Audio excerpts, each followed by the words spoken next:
Blackowicz, 29-10, coming up against Carlos Ulberg, 12-1, Lee. Oh, from my perspective, I don't think Blackowicz is really going to bring too much difference than Volkan Oestermeer did Mm, back when Ulberg fought him in November of last year.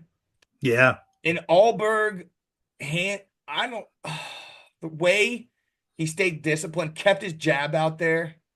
It was just beautiful. And seeing him transform into what he is now that Blackowicz pushing 42 years old, freaking Oestermeer pushed the wrestling, pushed the pace. And you got to see Carlos Ulberg really dig deep into his gas tank, and he did not get tired like Oestermeer was praying for. He's going to have to Mhm. look out for the leg kicks, though. Oestermeer did come deep in with leg kicks, Ulberg. He wasn't liking that either. But he kept him at bay and was able to check most of them just because of that jab, into which he didn't have a part of his arsenal before that fight.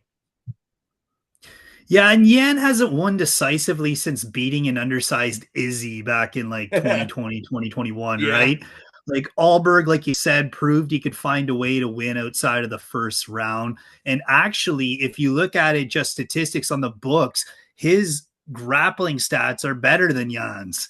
Like his takedown defense, Oh, yeah. his takedown accuracy, they're better than Jan's.